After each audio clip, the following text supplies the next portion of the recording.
Welcome back to the show. On the show today, we are having Doug Smith, former number 2 pick in the 1981 draft. He's telling us all about his illustrious career, the players he's played with, like the greats, oh my goodness, and then, of course, his injury and how he's turned that into a positive, helping other people.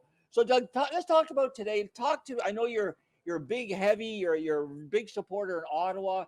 Tell us about your connection to the Senators and how people could also get involved in helping other athletes. Yeah, well, I'm involved with the Ottawa Senators alumni. So the guys that retire and stay locally, or if you played hockey outside of Ottawa and you come to Ottawa, if you played in the NHL, you can join the Ottawa Senators alumni. Oh, that's great. And we've raised over $26 million or something since I've been with the organization since the beginning. And now Michael Andlauer is in. He's brought Cyril Leader back, and I've known Cyril forever, and I know Jeff York, because you'll find many pictures of me with Jeff because we grew up playing hockey together. He's one of the reasons I made it to the NHL. That's great. Let's hope Daniel's involved, hopefully, because he's such a great player. Like, it's such a spokesman.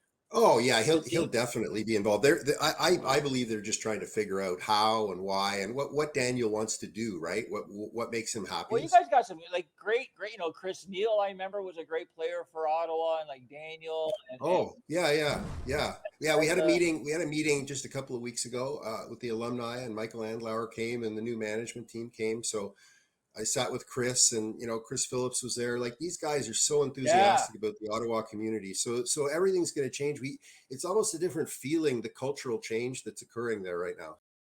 So it's wonderful. What's going on with the rink? Because I remember they were talking about a new rink in Canada, and then they're not, and this. I haven't heard anything, I guess, for the last couple of years. Is there any new updates regarding that, or? That's a question for the mayor. For the mayor, eh? There you go. Yeah, I have no idea. So before I let you go, one last question, hockey question, right? I want to know, in your eyes, who was the toughest on the ice when you played? Clark Gillies. Clark Gillies? Yeah, nobody would fight him. It didn't matter who it was. Nobody would fight him because he hurt so many guys early in his career. Like, he hurt him bad. Well, I remember his rookie season, they said he beat the heck out of Dave Schultz right at the Flyer bench. No, he'd ragdoll anybody, and I played with him. He was on my line for a while. You think he was like one of the like?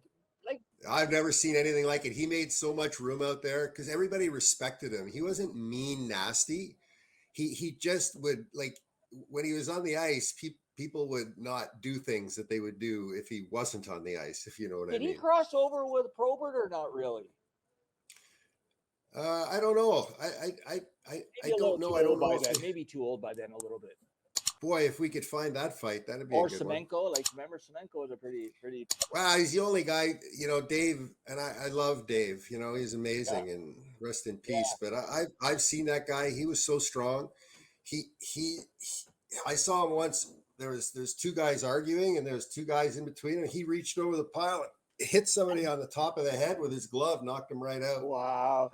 See, we could go on and on and on and on about football, hockey fights and this and that.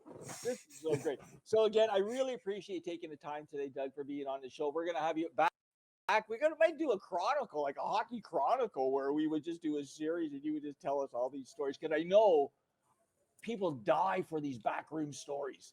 Like, I'd love to bring my friends on too. There's a lot of I'd love to introduce you to the people who are supporting me, because it's not about me. It's about the people who support me, and it's about the people who support you. So I'd love to introduce you to some of them, Jay. Like, this is really good what you're doing. You're doing awesome. Well, we will. We're all about sports, helping veterans, helping people. I want to thank Stefan for introducing me. I want to thank Fabian and the Veterans for Healing. Like, we're building a great team together, Doug. All of us, we're all doing the right thing, trying to do positive things for people, and have fun at the same time, right? Have fun at the same time. You gotta have fun. So again, I really appreciate for coming on.